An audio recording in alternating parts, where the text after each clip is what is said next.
what's up? Now just recording a podcast. What's up with you? Oh, not too much. You know what, though? What? You need a counselor. Thanks, so do you. I do need a counselor. You're right. So welcome back to You Need a Counselor podcast. I'm Julie Johnson. I am the president and founder of Heart and Solutions. We are a strength-based counseling agency here in Iowa, and we are providing in-office and also in-home mental health counseling and behavioral health counseling across the state of Iowa. We're also offering telehealth right now. So if you're listening to this and you want to do counseling on the phone, or you want to do counseling over the computer, give us a call. Let us know, because we can go ahead and get you set up for that. And I'm Krissa. I am the vice president at Heart and Solutions. So I am in charge of the behavioral health department, where we work with kids ages 4 to 18 on improving different behavioral skill goals that they set. And we go in home, in office, or like Julie mentioned, telehealth as well for that. And this is You Need a Counselor. So the mission of our podcast is that we are designed for people curious about counseling, but have barriers keeping them from experiencing the benefits of counseling. Our mission is to share stories about counseling, good, bad, and indifferent, and spread the message that everyone can benefit from mental health and behavioral health counseling services. So we post on Sunday nights at 5 p.m. That is Central Time, 5 p.m. Central in the United States. and we post on Sunday nights, and we also do a preview on Friday nights. So check out that preview and then set your alarm or put it on your calendar for Sunday night, and save up your laundry, batch up your laundry. Nobody wants to do that during the week. Do that on Sunday night. That gives you the entire time to listen to the podcast. We'll keep you company.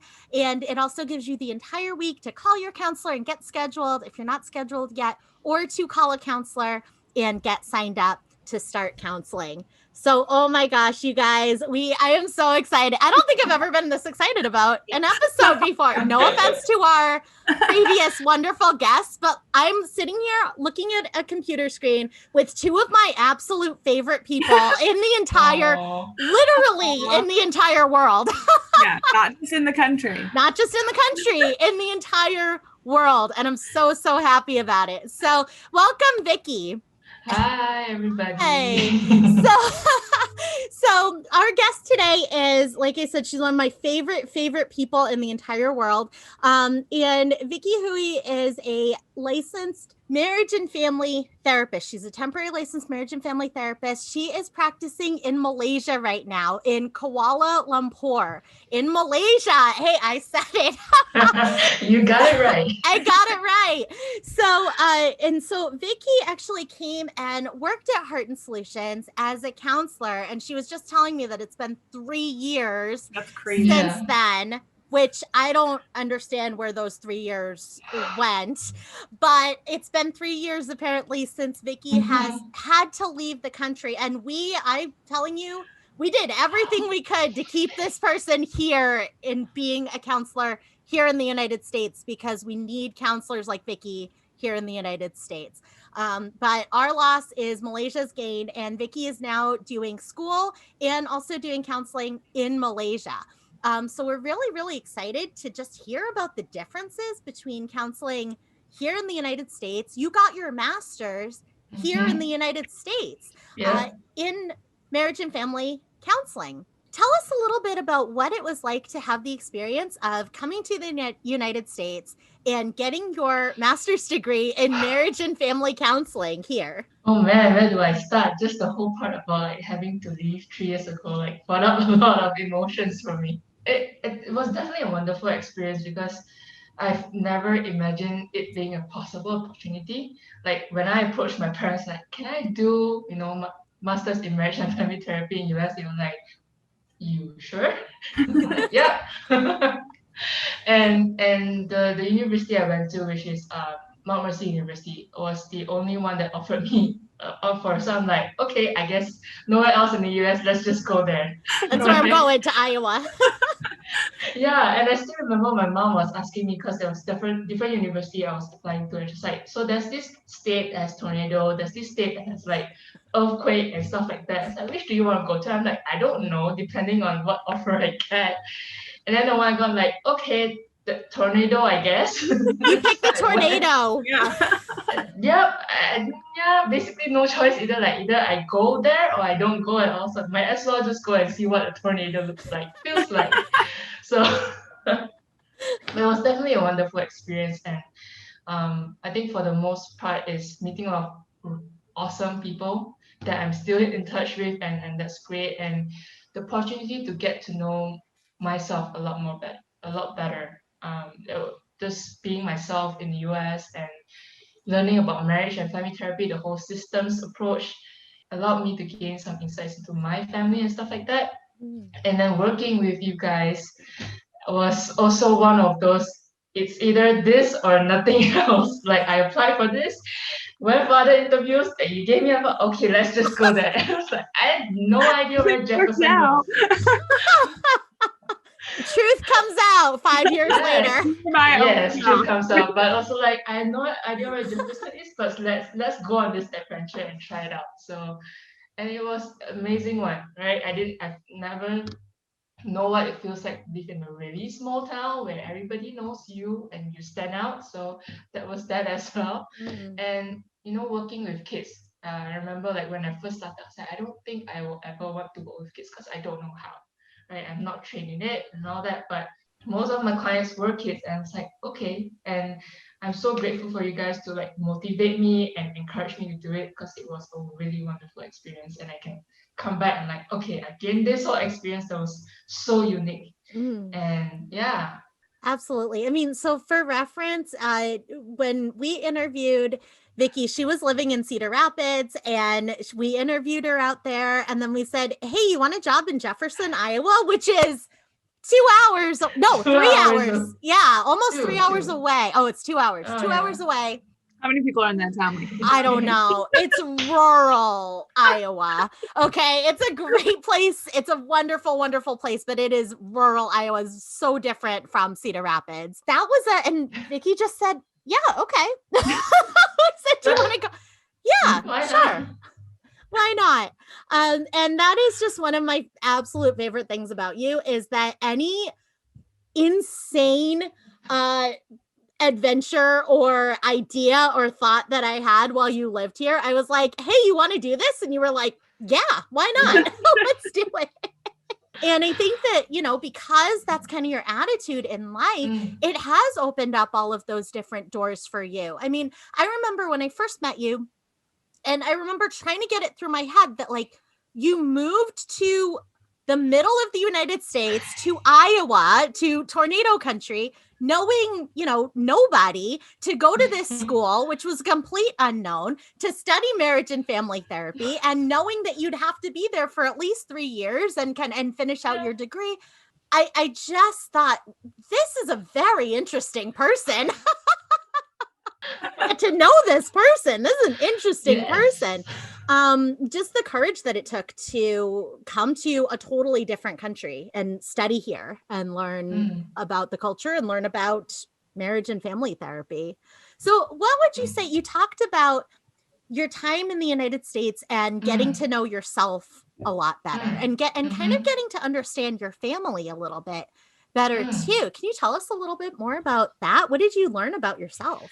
So the main motivation that I got into this entire field to begin with was to understand my family and how I could fit in and how to manage a lot of ups and downs in the family. Let's just put it that way. And when I looked into counseling, I was like, it doesn't quite, hit the spot. And I was like, when I saw the title Marriage and Family Therapy, I'm like, okay, this makes sense. I have no idea what I'm going to put myself into, but the title makes sense to me. So let's try it out, right? So I went to it, and little did I know how much reflection on myself I needed to do. So part of it was getting to know my family. Family tree, the genogram, like the history of where my grandparents came from, what it was like for my parents growing up, and things like that, to understand where they are coming from. And so that journey in itself was not particularly easy, right? To understand why they behave the way they behave, their parenting style, and all that.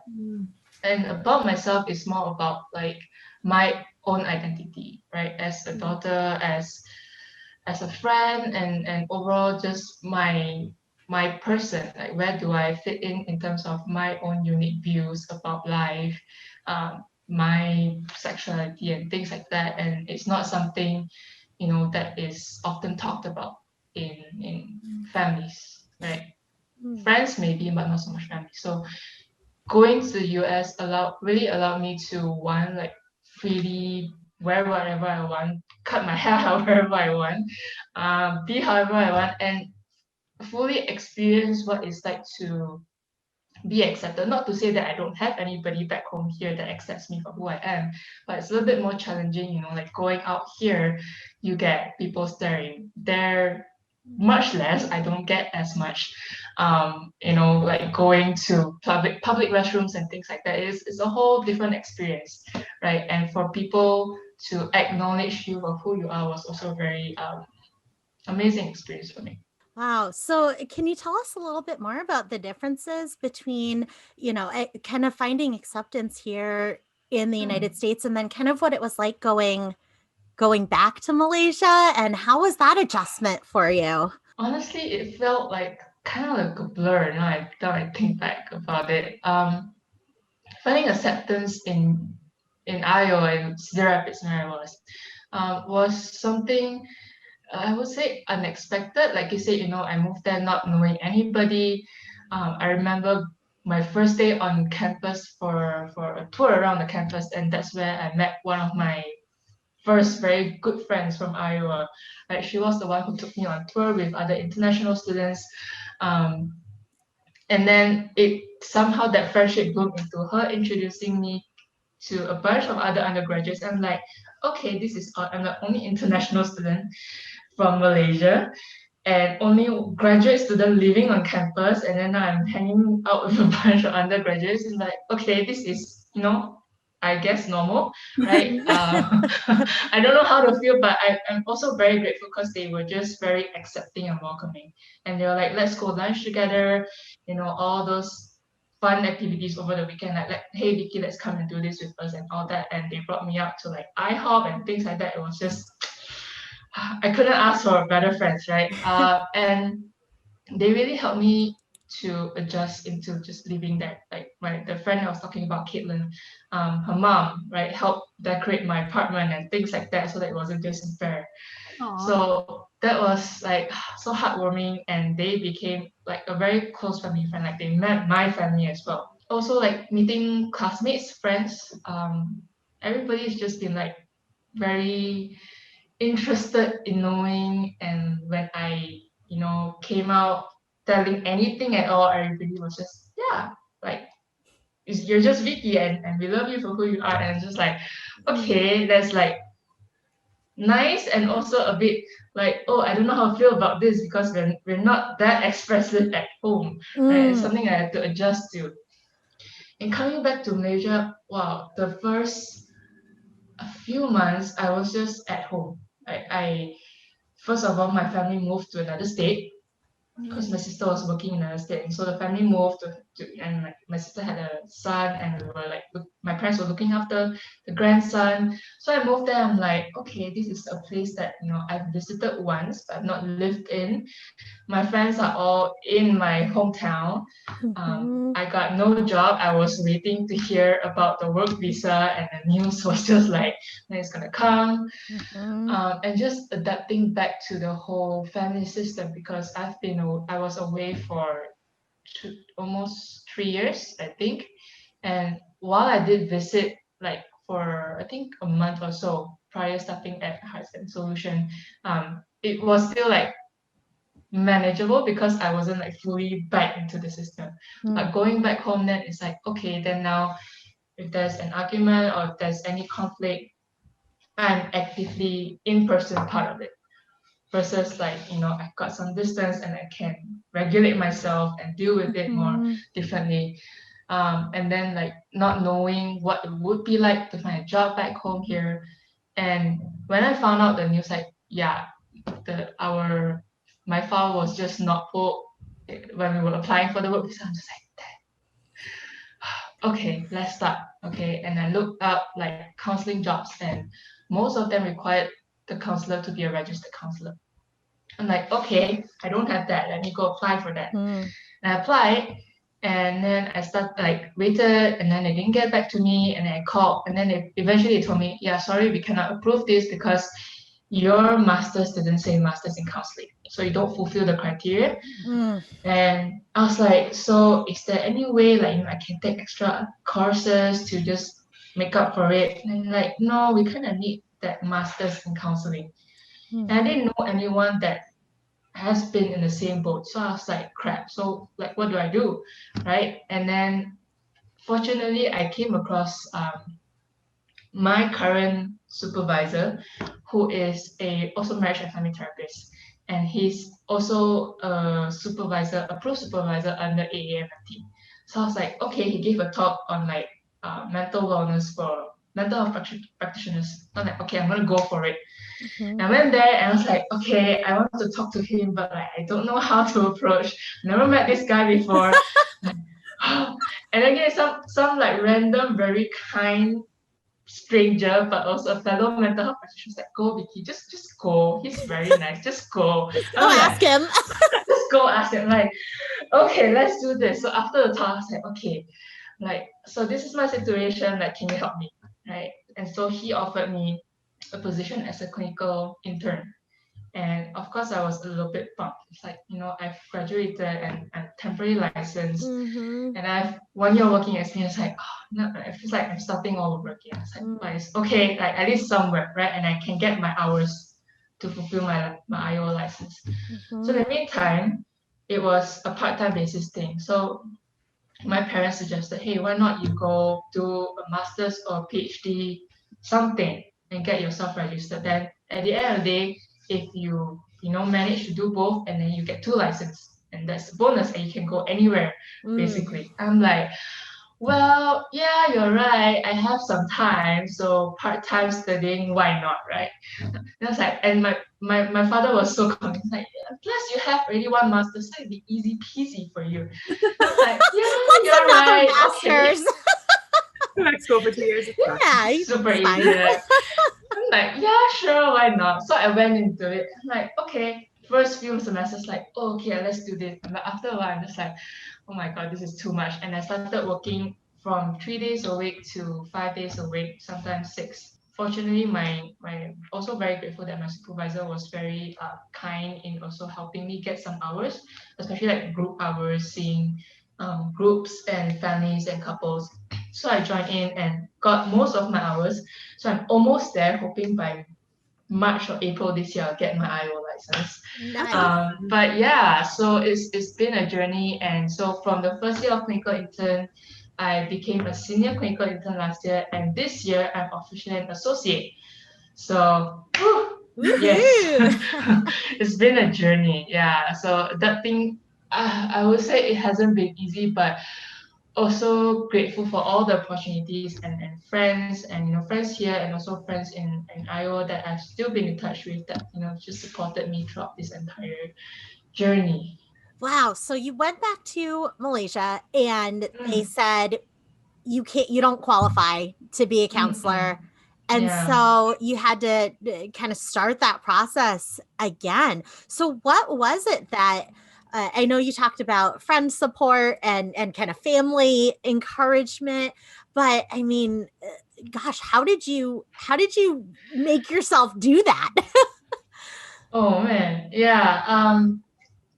My parents call it me being stubborn. I shall just call it me being very determined and persistent in that. I want first of all, I want to finish off what I started. So I've already started the whole temporary license, getting my hours. Yeah. And like I want to finish this. By hook or by crook, even if I would have to go pay an overseas supervisor to get my supervised hours, I'll do that. And I really wanted to be a full-fledged licensed therapist, and that has always been my dream. And the whole private practice part is a whole other story, side goal. But like this is my thing, and it's something that no matter how tired I get or I am, I think it's something that I always wanted to do and will always want to do. So I think that is the main fire behind like do this, like no matter how hard it is, just keep going one day at a time. You get there and you get it done, and you'll be okay, and just push through it. Wow. So any client who works with you gets the benefit of somebody who loves counseling so much that they're willing to get their master's again after just going through the process and continue to work a job that you were overqualified for. Let's call it that, right? Like you're overqualified for this job, but you're willing to do that because it's what it takes to get that full license and to finish out what you started. And as you were saying that, I had to smile because that's also one of my very favorite things about you. It's just, I don't know, when you start something, you do it, you're the person who, even if you hate a book, you'll finish the book, right? Like that's Vicky. It might take me longer, Vicky. But I'll try to finish it. You won't enjoy it, right? But you'll finish the book.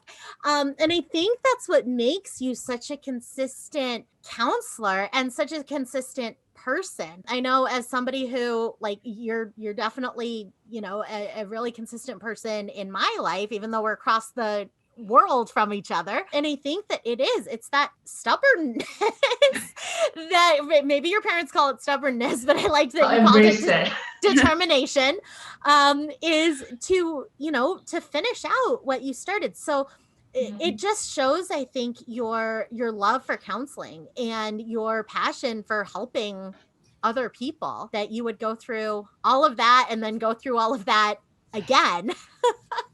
So what are some differences in terms of like what's different about counseling in Iowa versus counseling in Malaysia? In terms of the studies, or in terms of like actually practicing counseling? Yes, which one?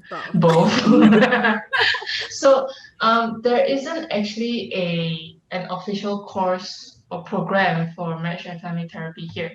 They're still in the process of doing that, and my supervisor is actually part of this whole Malaysia MFT organization that's in the move of doing that.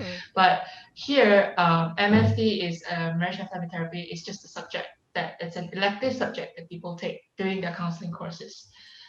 So counseling here, in terms of studying, they focus more on career counseling and group counseling. So because most of the counselors do that, focus on that in schools and all that, and do group counseling versus actual couples and family. There are counselors who do that, but they are less. Those require more training, so they attend more training to do that. So, whereas in US, there's different more range. So we have MFT, we have social worker, we have licensed mental health practitioners. Here in Malaysia, it's either counseling, clinical psychology. I think those are the two options that you have. And usually people are just torn between that. Do you want to do more assessment based, or do you want to do like counseling in person? People struggle between that. They don't have as many options. In terms of work, where do I start? The differences. For the most part, I think the clients are not that much of a difference in terms of like the presenting issues that they come with, depression, anxiety, addiction, family stuff, couples conflicts and things like that are pretty common. I think the difference is, one, we don't have insurance covering services here, so for a lot of people, counseling or therapy is not affordable. We have cheaper, more affordable services, but those will have a longer waiting list, right? So for those who are more urgent cases, it's kind of difficult for them, right? And even when I was a clinical intern and our fees were about 50 ringgit for an hour, that would be about less than 20 US dollars for that. And still for some people it was difficult, so it's tough. And there's also the whole stigma of like, when you come for counseling, people will think like something's wrong with you. So when it comes to family, it's quite challenging, because when they have, like, for example, marital issues, like, but families are so involved here that what if I go there and then my parents will disagree with it and things like that. Or there are some that are there because their parents think, that's the only option. So go there. So, and that will also create some resistance for them. And also for some people, they find that maybe they can get better relief in other options, paying the money, doing something else than going to counseling and fixing something or working on something that they are not the only one contributing to it. So yeah, it's different reasons. Yeah, that's the main differences I can think of. In my mind, the United States is pretty characterized as like individuals, like individualized people. Like we're all like, we can do it. I just need to work hard, and I make my decisions for myself, right? And everything's like, what's best for you? Make sure you do what's best for you. Yeah. And which is like, it's not a bad thing. It's just like, I think that's more the culture here. Whereas in other countries, and it sounds like in Malaysia and like in Korea, where my biological family live, like it's you don't have that like individualized emphasis on like yourself and doing things that like make you happy or that work for you. It's more like the context of the family is actually so much more intricate. And you talked about like people coming to couples counseling, and then the external family, like the parents of one partner and the parents of the other partner, play such a strong role in that. And I mean, if I was going to couples counseling because my parents were making me, like, I would have resistance to that. Like that's a natural complication, I think, of that. And then the idea that, well, my parents might agree or disagree with something that, my husband and I are doing in counseling. I think that is such a cultural difference. Is that right? That it's more of like a family dynamic. Yeah. It's very much a family dynamic. I mean, I don't know how much like parents would disagree of like what couples do in couples counseling, but it's kind of also like sometimes you see couples being stuck in the same cycle because of the responses or reactions that they get from their parents. Like, they try to resolve it between the couple, like, okay, you do this, then we can get over this. But then you get in-laws who have like more reactions of what you do. So it's like it's a never ending cycle until you address the parental subsystem. So that's also a challenge in like, do you then bring them in, and do they even want to come in? And when they come in, are they even going to acknowledge that it's something that they want to change, right? So yeah, it's very much family, very collective perspective here, and a lot of guilt going on as well, because like, we want to sort of instill that autonomy, that sense of agency, and to be assertive and all that. But there's very common theme of, but what if my parents feel this way? What if I hurt their feelings? And what if I hurt my family's feelings? And things like that. And that can keep people stuck in certain patterns and cycles. Wow. So it sounds like in Malaysia, marriage and family counseling is even more important. It should be a thing there. Yeah. And I think when people read that title, they also assume like, oh, so you are only trained in working with couples and families. So when couples are struggling and they call in and they're like, I specifically want somebody who has that title. And or somebody who just wants to work on their individual stuff, and they call in and then they're like, so can you work with me on individual stuff? And like, yes, I can. Well, my title says this. I'm actually trained to work with individuals on the spectrum of things. So yeah, it's a lot of educating people what the title means as well, and what we can do. Yeah, another thing I wanted to highlight also, I think, as I recall your question, and like what the difference is in practicing. I think here, the board of counselors are very much focused on the term counselors. So, some of us who are marriage and family therapists, we call ourselves therapists. We don't call ourselves counselors, just to make it like clear. Yes. Oh, okay. Yeah. Because there's the counselors, and then there's the more like researchers, and then so you you don't say counselor if you're not We don't say technically counselor. what they consider a counselor.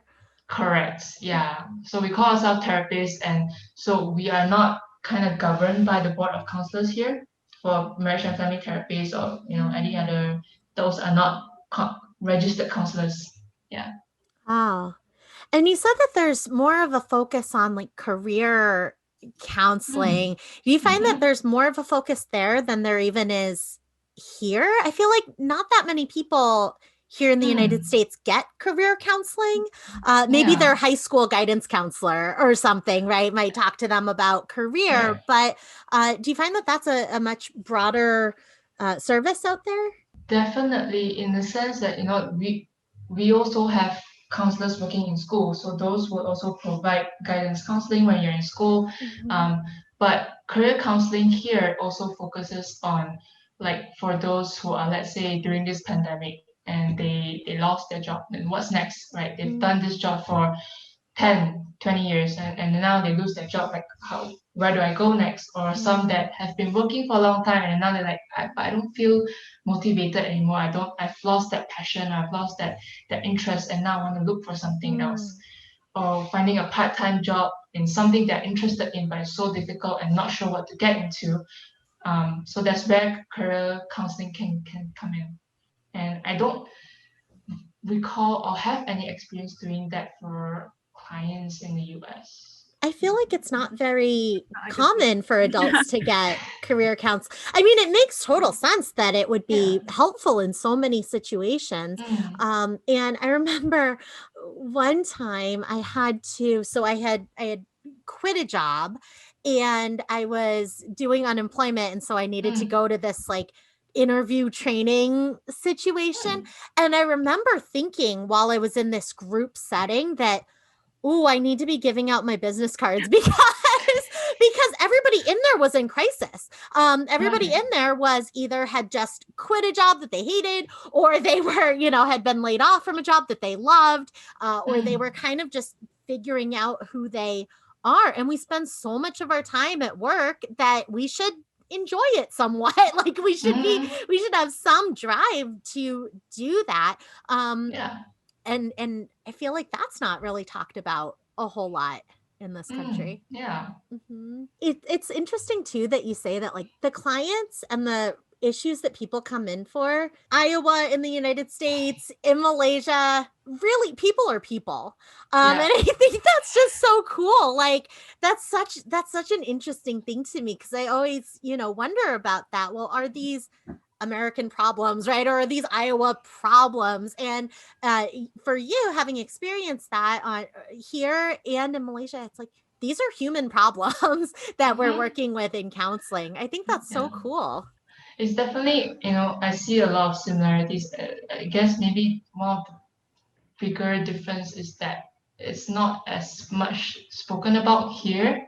Like I think until more recently in the past few years, like mental health has not been highlighted as much, right? And especially during the pandemic, a lot of people reporting mental health struggles really make it clear and out there like, hey, we're all human beings and we're all struggling and we need help and it's very normal. Whereas before this is like, yeah, depression, anxiety, just stay low, just deal with it, like deal with it sort of mentality, and it's so unhealthy. Yeah. Mhm. Whereas I feel like, and correct me if I'm wrong, like in the US it's more common, I don't know, and maybe common to the point where like people just kind of brush it off as well. I don't know. I mean, I hope we are. I want to be there for sure, where Yeah. it's just like, oh yeah, I'm going to my counseling Yeah. session and then I'll meet you for lunch later. Like that I is the think dream. That's where we want to getting be. there. It's way more than it used to be for sure. That's true. Yeah. Yeah. Have you seen counseling change in Malaysia even over the last 3 years? You said during the pandemic you're seeing a little Yeah. bit of a shift. Yeah. Definitely to me at least it's a big shift. Like people are more open to calling and asking for services Mm. during this pandemic. I mean before also there are, but it feels like that the ones that are more privileged in some sense and more exposed to the idea of getting mental health help are more keen to approach themselves. Whereas during this pandemic, everybody's struggling, and I hope we are not the last straw of help. Sometimes it feels that way. But yeah, but definitely a big shift in people feeling like, okay, this could be a viable, helpful resource for us to get through this. And so we have a lot more people calling in for services, scheduling for services, and they actually stay through it, which is great. Do you feel like there are different barriers for people getting counseling? I know you talked about the insurance situation, right? Like where here in the United States, we have insurance companies that kind of pay for stuff, and where you're working, that's not a typical situation. So people would have to pay out of pocket for that. Do you see other barriers out there in Malaysia that you didn't see here for people coming into counseling, or were there barriers here that you maybe don't see in Malaysia? I want to go back to just the main stigma and awareness and education about mental health. And I recall, like, for us, when I was practicing in the US, for insurance to cover, you have to sort of have a diagnosis, right? And people coming here, sometimes they think that, I might need a diagnosis to make sense of what I'm going through. And that can be a double-edged sword for some people. And it's been quite a struggle in that, there are some of us who may think, diagnosis is not everything. It's not the only way to see what you're struggling with. But some people also may think that, without this diagnosis, then how do you measure, how do you know where you're going and what you're treating and things like that. But with that diagnosis comes with a lot of stigma as well. And when you get a diagnosis, and then you have to go through a process of, can you accept that? What does it look like in accepting that diagnosis as well? And I don't know what it is like for clients in the US to receive that diagnosis pretty much like here you go, Right this away. is your diagnosis, right? Yeah, so that's one of the main thing, but the whole stigma of like mental health means diagnosis means something's wrong with you, right? And it's a difficult process of like, no, just because you have a diagnosis doesn't mean that you cannot, figure out how to cope with it, or change your behaviors and deal with your emotions and things like that. That's the biggest thing that I can think of. And I don't recall anything in the US that was a barrier there and not a barrier. So because you guys don't take insurance, you have to give a diagnosis, or could you be seeing someone and never officially diagnose them? You can see somebody and never have to give a diagnosis. That's different. Yeah. And also, like, because here the mental health practitioner that actually gives a diagnosis is either a clinical psychologist or a psychiatrist. Marriage and family therapists, counselors don't do diagnosing. We don't do it here. Wow. We can highlight like, okay, maybe you meet several criteria and symptoms, so let me refer you to somebody who can actually do the detailed assessment to give you an actual diagnosis if you would like it. But otherwise, if you don't feel like you need one, and we can just work with the symptoms that you shared, let's just go with that. Wow. That's very different. Yeah. Yeah, and also we try to, well, not all of us. I can't say all of us. For myself personally, like if the clients, for one, don't actually need medication, so we won't then refer to psychiatrists. But of course, we also leave it to the psychiatrist to decide whether medication is necessary, right? And if a diagnosis is not necessary as well, then I don't refer. I just go with that and do the usual screening of like depression, anxiety, kind of see where your baseline is, where you're at right now, and use that to measure your progress. With marriage and family therapy, especially, diagnosing can be very complicated because the insurance companies here in the US, and you remember this, they want a diagnosis right away, and they want a diagnosis of one person.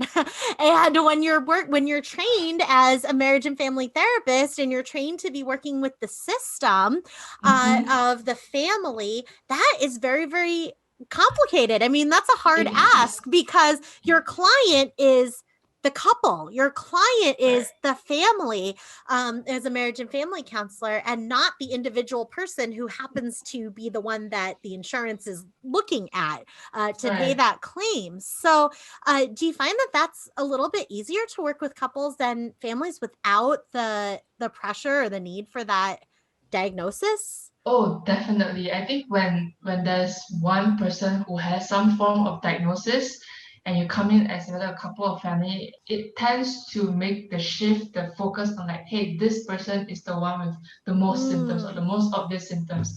Let's deal with that. But it could be just that, this person is the symptom bearer for the entire family system. And like, you can't just fix this one person. You have to look at where you're contributing to this. And it's difficult for people to see that. It's like, what do you mean, right? I'm not the one who has all these extra issues and things like that. And why do I have to fix myself? So that can be very challenging. And I actually feel a little bit uncomfortable when people ask me whether if I can diagnose. I'm like, but I know there's a lot more that can contribute to what you're struggling with than just a simple diagnosis. So yeah, it's complicated. Absolutely. Well, I like that because when you're working with a family, insurance does insurance is great because it pays for the services, right? So it does take away, for some people, it takes away the barrier that you were talking about before of having to pay for your sessions. At the same time, because the insurance companies require a diagnosis, even for a family or even for a couple, then it can make it really easy for that one person to be scapegoated and to be, have the whole focus be on, well, if that person had their symptoms fixed, then everything would be great in the family. And it's like, no, because the family is made up of more than just that one person. And so their symptoms are exacerbated by the family, or their symptoms are a reaction to or a requirement, right, of the family. Those symptoms might be protecting the family from something worse. And so I like the idea of not having to do a diagnosis for one person in the family, because it really does level the playing field of like every person in the family is a member of the family. So they are all equally a part of the problem, and they're all equally part of the solution.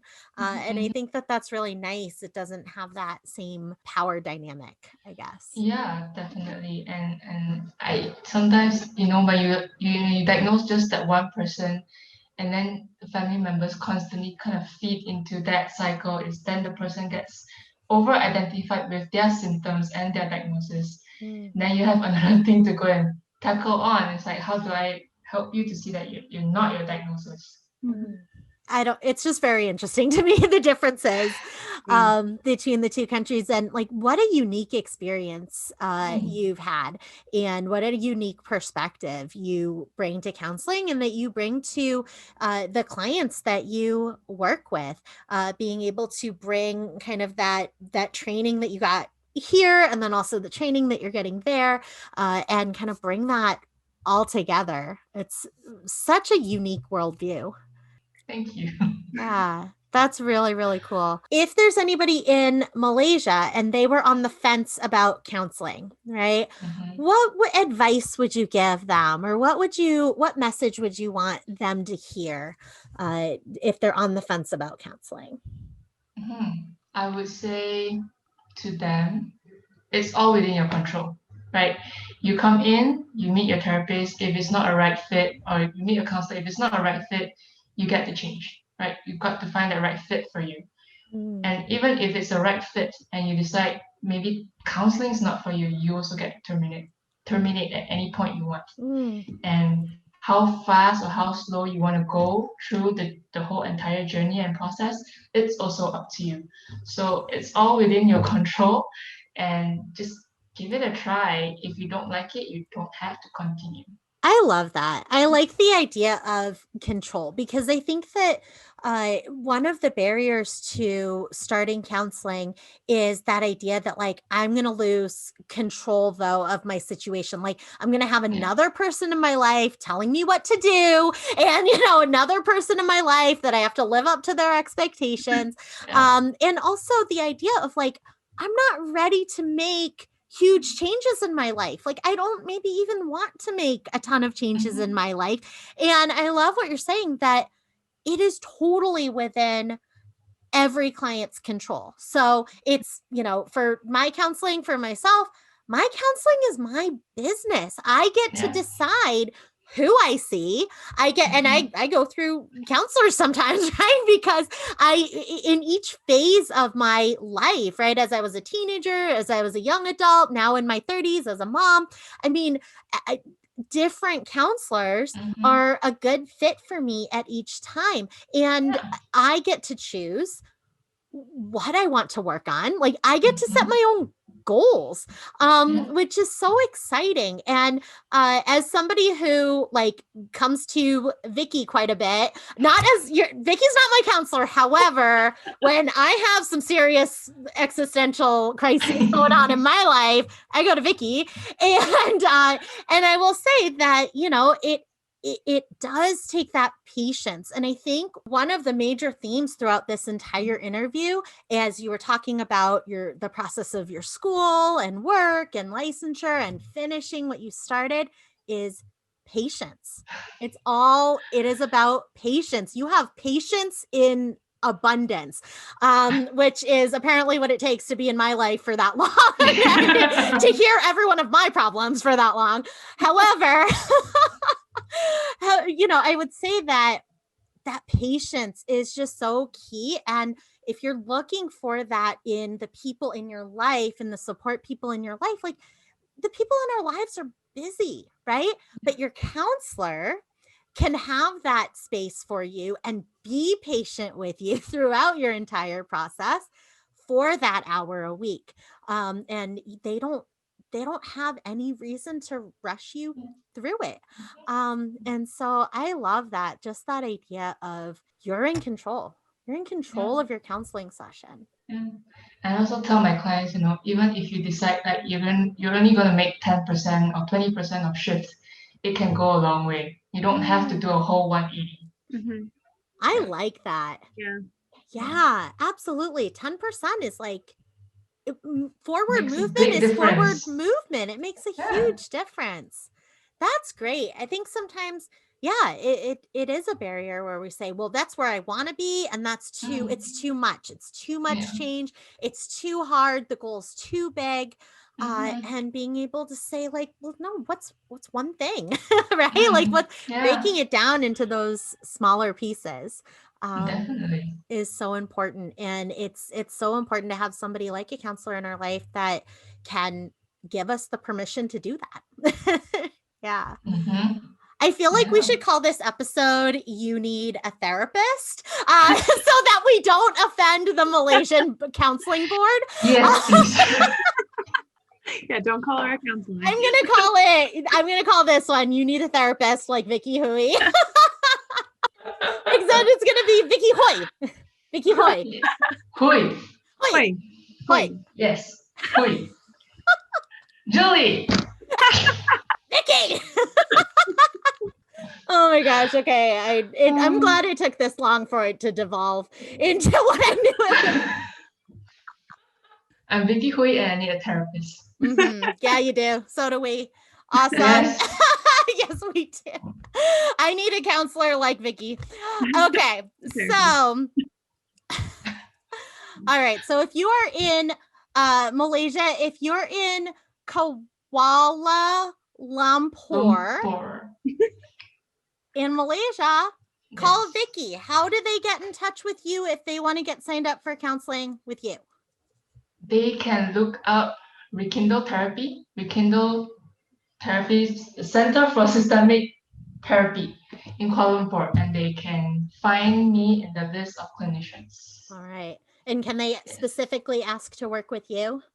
Yes, they can. Okay. So when they call in, the front desk will lead them to my profile on the website.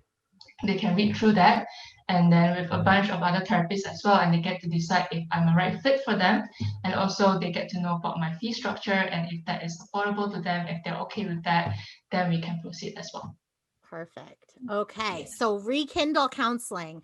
If Rekindle you're in therapy. Rekindle Therapy, not counseling. Not counseling. Nope, it's not Therapy. counseling. You don't need a counselor. You need a therapist. Therapist, yes. Yes. Okay. So Rekindle Therapy. If you are interested in scheduling with Vicky, look them up, give them a call, let them know that you want to start working with Vicky. And if you are in Iowa and you want to start counseling, go ahead and give us a call here. We're doing telehealth, we are doing computer counseling, and we are doing in-home and in-school and in-office counseling as well. So give us a call at 800-531-4236. You can also find us on Facebook at facebook.com/Heart and Solutions. You can also find us on Instagram at iHeartSolutions or at our website at heartandsolutions.net. So go ahead and reach out to us. If you are in another state or even if you're in another country, reach out to us. We've had several people reach out to us on Facebook or on Instagram and just asking us, how do I get a counselor? Like, yeah, I want that. How do I get that? Even if you're in another state and we can't offer it through Heart and Solutions, we will get you set up with a counselor. So reach out to us, you guys. We love that. That is so exciting for us. That's why we do it every week. So reach out to us there. You can find us there on Facebook at You Need a Counselor Podcast. You can find us on Instagram as well. And like Julie mentioned at the beginning, we post Sunday nights at 5. So save up your laundry or your chores from the week so you can do them while you listen to us on Sundays, or listen to us Monday morning as you're getting ready for the week to help encourage you to call a counselor or therapist, or get scheduled with your current counselor or therapist as well. You can also send questions to us on Facebook Messenger or on Instagram. Send us a DM on Instagram if you have questions for Vicky. So if you want to know what it's like to be in counseling in Malaysia, if you have other questions about that, or if you have questions about what it's like to go to graduate school in another country, let us know. Also, if you've got questions about marriage and family therapy, Vicky's the first marriage and family therapist that we've had on the show. So if you've got questions about that, send us those messages because we'd love to have Vicky on the podcast again. And if we get questions on there, we'll have Vicky answer those questions right here on the podcast for you. Okay, I'm Krista Brown. And I'm Julie Johnson, and we need a counselor. And so do you. Bye. Bye.